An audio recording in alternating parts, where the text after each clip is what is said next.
smile for a sec. So you can see she's got a pretty big hypertrophic orbicularis here, a little redundant.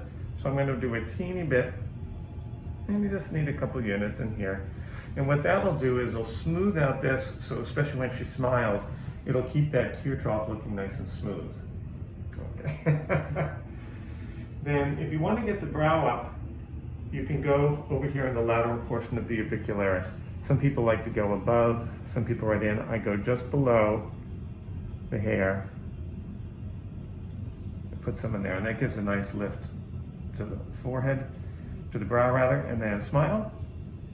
And then just do a little bit in the crow's feet.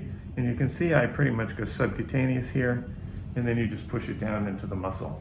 You'll get much less bruising that way.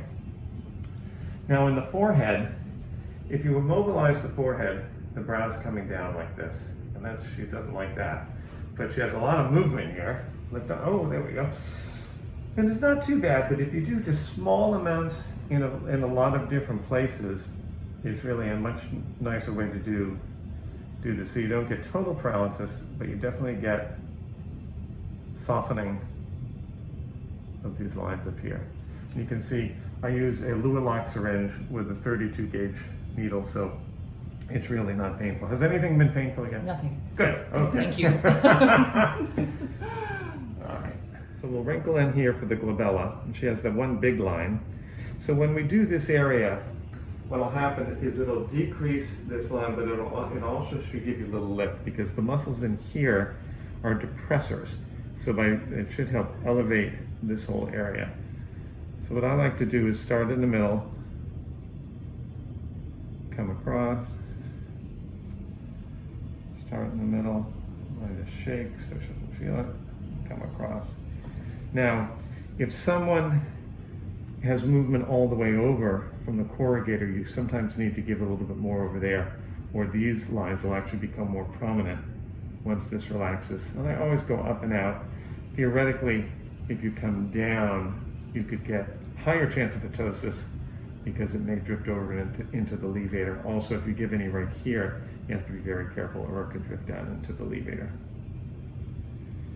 Okay. So to get the outer brow up, give a little bit, I like to go just below the brow hair. Put some in there. And studies have shown that going subcutaneously and just pushing it down into the muscle is just as good as going into the belly of the muscle, but with significantly less bruising. Wrinkle up and relax. And then up here, just do what they call a little spritz.